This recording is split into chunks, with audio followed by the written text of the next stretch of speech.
Mrs. Hartford prepared dinner. At dinner, she explained to the boys that they all were going to live with Papa. She asked if they needed to know more.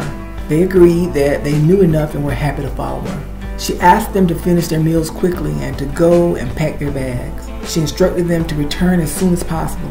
Place your bags on the rear porch. Papa will meet us there.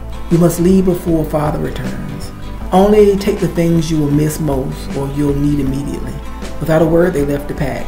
Always a good and loving wife, Mrs. Hartford prepared a meal for Mr. Hartford and left it for his eventual arrival. Young Hannah watched all the events unfold through the window. She knew what she needed to do.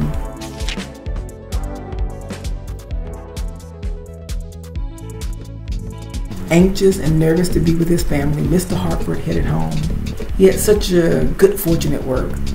All his financial woes were gone. He could now focus on being a loving father and husband. As he walked home, thoughts raced through his mind. How can I convince Mrs. Hartford to give me another chance? What can I do to earn her trust? How will I ever convince her that I won't hurt her again or touch her in anger again? Is there any way that I can erase what my boys have seen?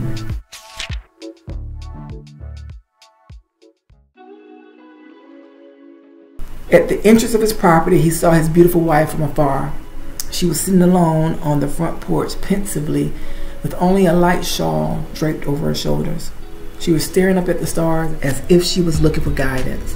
Mr. Hartford thought that this was the perfect setting and opportunity to discuss with his love, his feelings away from the children. He thought this was the perfect time to try to win her back and win back her trust.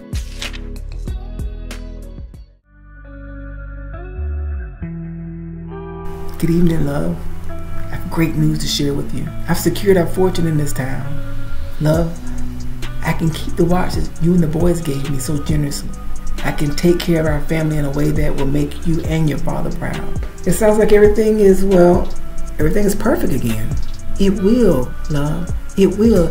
I'll never raise my voice or try to take my life in rage again. Mr. Hartford fell at Mrs. Hartford's feet and with genuine tears sobbed for several minutes. The tears flowed from his eyes and down his cheek. His tears wet the portion of Mrs. Hartford's beautiful dress that covered her knees, even dampened his pants. His whole body heaved as he cried. I should have never touched you in that way. Mrs. Hartford placed her left hand on the crown of Mr. Hartford's head and rubbed him in a loving manner and a forgiving manner.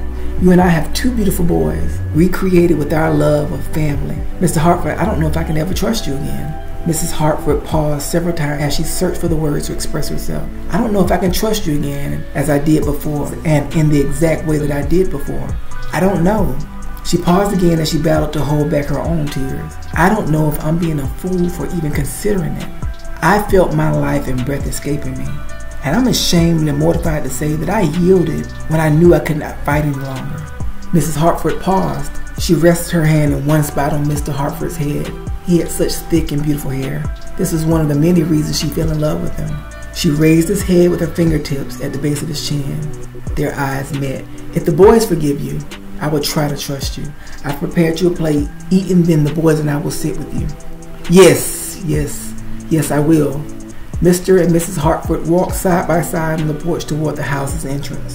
Mr. Hartford nervously reached out his hand and placed it around her waist. Mrs. Hartford jumped initially but allowed it. They continued to walk side by side until they reached the entrance of the door. Mr. Hartford cordially opened the door for his wife. She entered and then he followed her inside.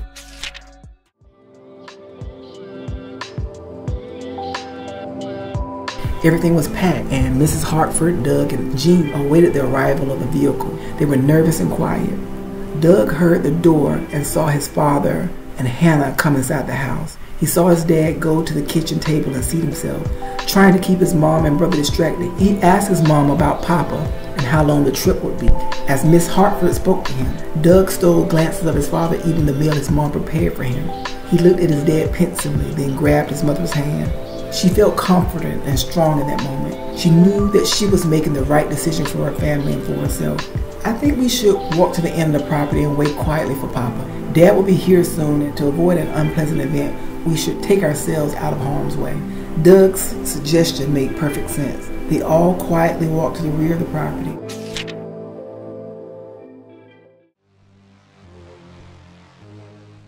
Douglas did not look back at first and ensured he kept his mother and brother's attention so they did not look like either. A comfortable way away in a location far enough from the house, Doug saw lights glowing in the distance through the wooded path that led to the house from the front view in the direction of the town. It was possibly the headlights of Papa's car.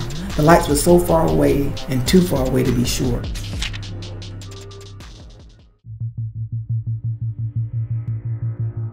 Doug began to sense the beginning of a brutal end to his father behind him in the direction of the house. Doug felt comfortable he could keep his mom and brother distracted until the arrival of the car, but was not sure what he would be able to do when the car arrived. He worried that they would see what was happening inside the house, and underneath his breath, he acknowledged the fire. Surely they'll see the fire.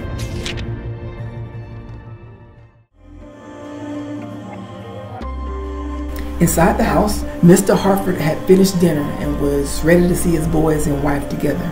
Mrs. Hartford asked him to stay seated and explained that she would bring the boys. Shortly after she left, Doug entered the room timidly. He walked to the edge of the table and extended his hand. Mr. Hartford pushed the chair back and pulled his favorite son toward him. He placed him on his lap. "Forgive me. Please forgive me. I have acted foolishly towards your mother. This is not the example I want you to know of a man." Doug looked up into his dad's eyes and placed his hand on his chest, just above his heart. If it only happened once, maybe I'd believe you. He reached down and grabbed his father's limp hand and placed it on his neck. "Tell me how uncomfortable it feels to have your hands on my neck and to feel my pulse and my life in your grasp and in your hand." Doug paused expectantly. "This uncomfortable feeling is also the way you should have felt when you touched Mom and tried to end her life. The decision has been made. You will never hurt her or us again." Flabbergasted and utterly rocked to his core, Mr. Hartford removed his hand from his youngest son's neck. He stood up and placed his son at his feet. He looked at him with guilt, followed by shame and then anger. He raised his hand and slapped the boy once, then again. And as he prepared to swat him a third time, he saw a beautiful black girl with amazing eyes staring up at him. "That's enough!" With only 2 words spoken, the fire appeared. Without much ceremony, it consumed the table and started to burn Mr. Hartford. He tried to run into the living room, but she and the fire followed him. It appeared to Mr. Hartford that they were one. With nowhere to go and the fire at an amazingly hot temperature, he curled up and screamed for his life in pain. The house was on fire.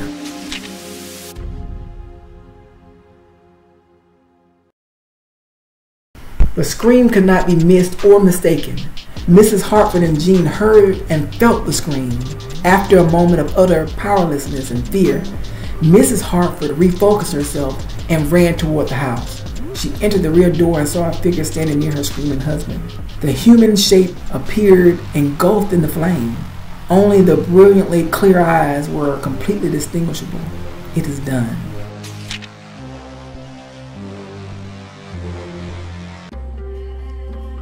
Hannah moved about the house to finish what she had started. She dispersed the flame on every surface in the home. Mrs. Hartford rushed to save her husband. She could not imagine ever allowing him to suffer in this way, in spite of how awfully he had treated her. Mrs. Hartford tried to pull him to the front door. The smoke began to overtake her. With each pull, she grew weaker and weaker and weaker. She coughed profusely and passed out near the front door.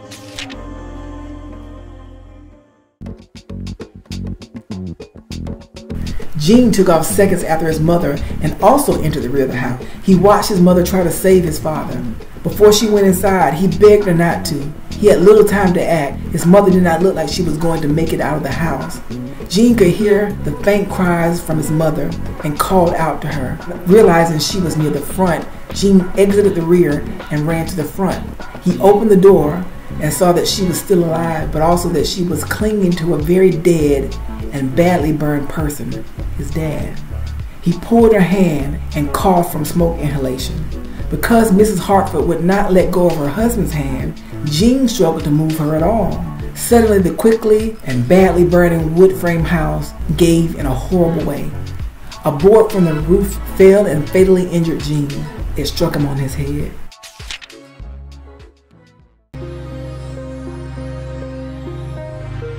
In tears and at a not-so-safe distance, Doug watched helplessly as his entire family was consumed and overcome by the fire.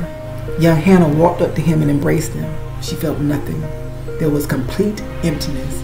She received no emotion in return. She walked away, and moments later, almost instantly, Papa appeared with his car and found Douglas tearfully staring at glowing flames and the charred remains of his family and home.